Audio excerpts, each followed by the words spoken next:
How you doing, guys? This is a video response to Ziggy.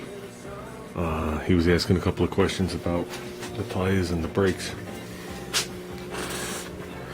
I'm not sure what year it was, but there is something in effect by, I know at least Michelin and every product they make, which is BF Goodrich and I'm not sure the other brands, that if a customer buys 2 tires, they must be placed in the rear because of a massive lawsuit that they had, and they lost big time. If I put 2 tires on a car and the customer requests to put them in the front, they have to sign paperwork saying that they wanted them in the front because of lawsuit reasons. Now, I don't remember all the details on it, but I was taught a very, very long time ago, that new tires should go in the rear, and the reason is if one of your front tires fails, you could steer out of it. If a rear tire fails, you can't.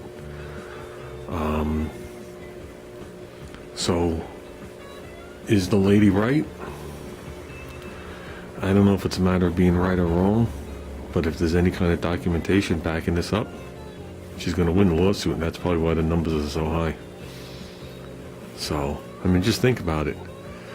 You're driving in the snow, not hard to imagine.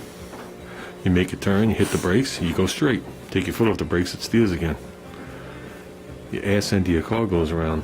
There's nothing you're doing but cutting the wheel to ride it out, and you're driving down the road sideways. So, and that has nothing to do with a blowout or any other kind of situation. My feeling always was, if the tires are that mismatched, I'm not saying those were, but if the tires are that mismatched, they need 4. And I mean, that goes right back to the days when they came out with radial tires and you weren't allowed to mix radials and bias plies. You couldn't have bias plies in the back. It's the same principle. The bias plies did not have the traction the radials did, and that's why people lose control. So I know around here the recommendations, well, it's the recommendations across the United States, at least by Toyota. Usually when a tire gets to 50%, they recommend replacing it. In the olden days, I didn't believe in that as much as I do now that I'm older and a little wiser. And you start to realize that when the tread gets below 50%, how quickly you hydroplane, how you can't get any traction in the snow whatsoever. So it is a wise move, even though tires have gotten ridiculously expensive, partly because of the lawsuits. And I mean, I got some tires here I wheeled in, and you can see the tread on the tires. Okay, I got water in them. I sell a lot of used tires that I've taken off cars personally, and I know they're good, and I will not sell anything under 80 to 85% tread, because even though the guy's getting a ridiculous bargain, I don't want to see anybody getting hurt either. You know, and it's not a cutthroat business for me. It's just, you know, extra playing money and money for the family. Oh, I'm looking for the volume here. So, like I said, it's somewhere. It could be looked up. I don't know if it applies worldwide. But that's the way it is for me. And let me tell you something. You want to start an argument with somebody, you tell them their new tires have to go on the back. Because everybody's preconditioned that they go on the front, including the service advisors where I work. And they don't even want to ask the customers to sign it. And I just write on the back of the repair order, requested to put on front. Let them deal with it when the stuff goes down. But there is stuff in effect for it. That's probably why the lawsuit's so high.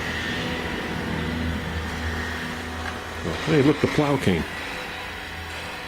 The snowstorm's over 24 hours, buddy. I had to plow the street yesterday with my snowblower.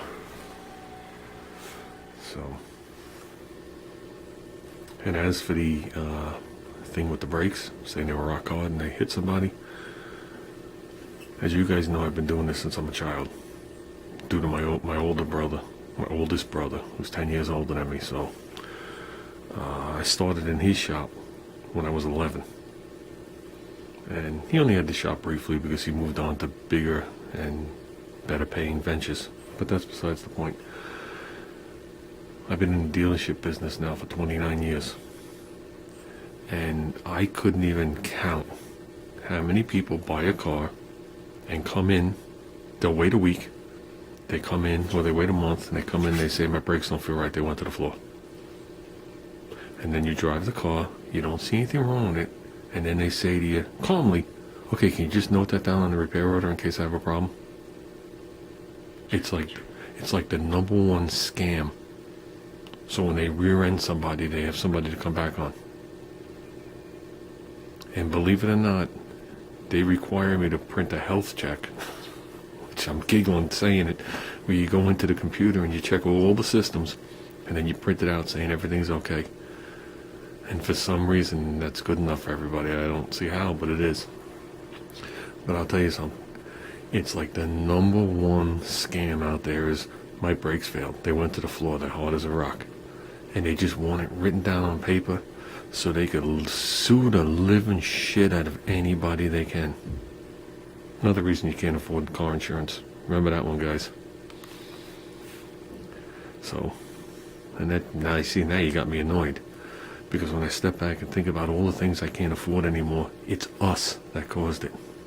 It's not the corporations. It's us. Yes, the corporations want to make a profit. Of course they do. Because sooner or later they're going to get hit in the ass so hard, they're going to keep them going bankrupt. But it's us with the lawsuits that makes it so you can't go to the doctor's office. It's us with the lawsuits that makes you so you can't afford car insurance. It's us with the lawsuits that make it so you can't have home insurance. You know what I mean? So, but you can't change the mind of the, what kind of word would I like to use? Assholes.